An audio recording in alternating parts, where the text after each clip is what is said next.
Blade Runner Radio. We are all about the rock with Tesla. I am the Blade Runner, and thank you for joining us. I was watching CNN.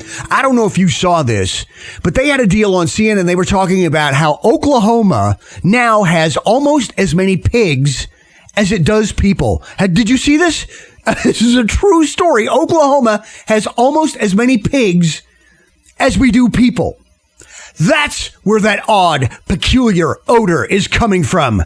The pigs were quoted as saying, "Please allow me to adjust my pen." Yeah, Blade Runner Radio. I'm doing this report for school, and I can't remember the words to the national anthem. Okay, let me see if I can remember this. I think it starts off, there's a lady who's sure all that glitters is gold, and she's buying a stairway to heaven. What? Thank you, Ozzy Osbourne, for your time and attention dedicated to making that song so we can all hear it as it's played right here on Blade Runner Radio, where we are all about the rock and Crazy Train. If you have not caught Ozzy on his never-ending perpetual farewell tour this year, do it next year or sometime in the decade after that. I'm the Blade Runner. We appreciate you guys tuning in all over the world.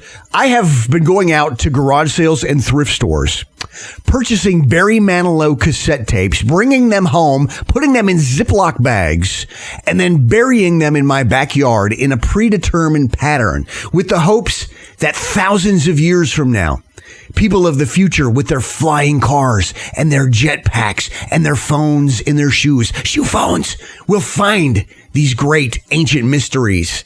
And then one day add my backyard along with the Sphinx and Stonehenge to the great mysteries of the world. What does it all mean? Speaking of Barry, let's go ahead and play some right now.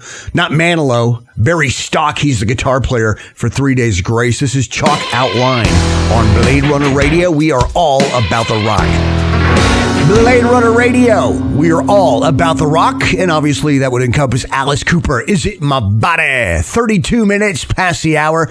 I'm the Blade Runner. Appreciate you guys tuning in. Robert Plant is apparently a fan of the band Greta Van Fleet. Said of the vocalist Josh Kisga, he's pretty good. There's a job out there for him. I said it in my own voice instead of Robert Plant's. That would be a pretty cool thing, being on the receiving end of a compliment from Robert Plant, especially when your band kind of has the undertones of Led Zeppelin. 3 brothers in the band. They're out of Frankenmuth, Michigan, and the name came from one of their relatives talking about a lady in town named Greta Van Fleet. So they thought that sounded cool, became Greta Van Fleet, and then got the blessing of Ms. Van Fleet to continue with that name. And now that they have the blessing of Robert Plant, I can imagine there would be no fiscal issues later on down the road with Ms. Van Fleet. I want some money, that's my name. This is Safari Song right here on Blade Runner Radio. Greta Van Zeppelin, crank it up. Blade Runner Radio, we are all about the rock, and AC/DC a big part of that over the years, and hopefully many years to come as they try to salvage and figure out what they're going to do with what's left of the band. Angus Young will prevail, as he always does, a guitar god of an untouchable 3-chord stature. Blade Runner Radio celebrates the guitar gods every Saturday night at 9 p.m. Central with a show we call Rippers and Shredders, hosted by our good friend Uncle Dave. And Uncle Dave digs deep in the archives. Orianthi, Uli John Roth, and the familiar standards. Tom Morello, Yngwie, Satriani, Steve Vai, Joe Perry, Kirk Hammett. We do it for you every Saturday night right here on Blade Runner Radio at 9 p.m. Central in the United States. I think it's noon in Okinawa, Japan, but it's the next day. I don't know. Or as they say in Japan, Wakalima Sayam, which means I don't know, I think. Either way, we do it Saturday nights at 9 p.m. Central. Rippers and Shredders right here with Uncle Dave. And speaking of Tom Morello, it's Rage Against the Machine. Sleep Now in the Fire. Blade Runner Radio. We are all about the rock. Metallica, Spit Out the Bone, right here on Blade Runner Radio. We are all about the rock. 10 minutes before the top of the hour. I wasn't sure how Metallica was going to fare after the Saint Anger album. They took about as much crap over that album as they did when Lars beat up all those little kids and turned their names into the FBI over that whole Napster deal. But Hardwired to Self-Destruct, man, what a great follow-up. and tour. Great job, Metallica. I didn't think they were going to do it. They did it. They do it every time. It's amazing. The band that won't self-destruct as hard as they try. Here's Foo Fighters, Blade Runner Radio, The Sky is a Neighborhood. Blade Runner Radio with the musical stylings of Billy Squier. We are all about the rock. That's why you also heard AC/DC. Hailstorm, Volbeat. 10 minutes past the hour. I am the Blade Runner, and we appreciate you listening in all over the world. Coming up, music from Aerosmith, Smashing Pumpkins, Charm City Devils by Suggestion, and Silverchair, along with some Van Halen. I did a little research on what is going on with Van Halen. There for a while, they were doing something. Here for a while, they've been doing nothing. Went to the Van Halen website, has not been updated since 2015, which seems extremely typical for the Van Halen brothers. So I thought, let me venture into the world of David Lee Roth. And guess what I got? Exactly what I bargained for. A video of Dave pops up with him in his coveralls and his engineer cap, shucking and jiving.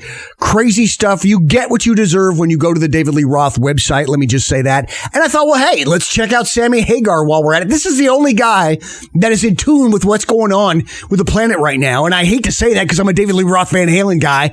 Oh, I wish Dave would get back in the band. I wish Dave would get back in the band. And then look what happens. Be careful what you wish for.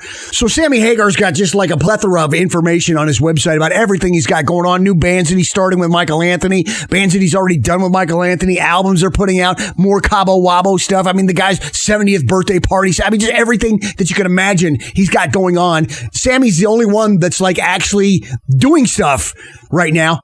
Just for the sake of argument, I went to the Gary Cherone website as well. Full circle participation trophies for everybody, right? And I couldn't find out any information about Gary Cherone. I couldn't log into his site because I don't have a MySpace page anymore. Here's Van Halen for you right now on Blade Runner Radio. Top Jimmy. The Blade Runner / and 666 stupid questions. Have you ever at any time in your career planned the murder of Axl Rose? No, that's an asshole thing to ask me. No, that's nothing. I mean, I don't have anything against Axl at all. I mean, at this point now that we're sort of free and clear of each other, it's not a big deal. When we were doing the Use Your Illusions tour and all that stuff was going on, and he wasn't going on stage and this and that and the other, he used to piss me off something fierce, but at the same time, nothing so dramatic as that. No. What the fuck were you guys doing backstage at the Guns N' Roses show that we were out waiting in the rain for 4 hours before you came out? Well, see, that was the big problem with Axl, and then he dragged everybody through that, band to the productions or whatever, and it was just his own trip. How many drugs was Steven Adler doing that he got kicked out of Guns N' Roses? Steven we could never reel him back in, and he couldn't find his snare drum for his life, And the bigger problem was that Axl was so on his case, and Axl never really liked Steven all that much anyway, and so as soon as that became a real big issue, Axl was all over it. Have you guys ever talked to Weiland about doing a duet with Willie Nelson and calling it Weiland and Willie? No. That's not even that funny. Do you ever think any of your dead relatives watch you masturbate? Every so often. That thought just crossed my mind, I gotta admit. Blade Runner Radio. The Blade Runner, Joe Perry of Aerosmith, and 666 stupid questions. Being from Boston, have you ever wanted to punch a hockey player? No. Have you ever punched a hockey player? No. My fighting days ended long before I knew any hockey players. Was it sad for you by the time you finally got around to working with Willie Nelson that you guys had already quit doing drugs and smoking pot and stuff? I don't think we would have got that far. I don't think we, What do you usually put on your wiener? Hot sauce, my friend. Yeah, there should be an Aerosmith clause that if any of you guys get nominated for a Grammy and then don't win, you should get kicked out of the band. We've managed to live alongside the Grammys for quite a while, win or lose, you know what I mean? But it's always nice to be mentioned and thought of and to be able to take part in it. If someone said, Joe Perry, you have a very nice head, how would you reply? I don't know what that means. I don't either. Blade Runner Radio. Clown on the run? Hello, is this Clown on the Run? It is. Oh, all right. This is Ed. I was calling. I got into a bit of trouble where I'm at right now, and I'm on the run myself. And I'm going to be heading to Mexico probably here within the next 15 minutes or so. So I was looking to hire somebody what would share in some of the driving responsibilities as well as make me laugh. Oh, I'm sorry. That's not me. I'm too busy. Hello? It's Zachary on Blade Runner Radio.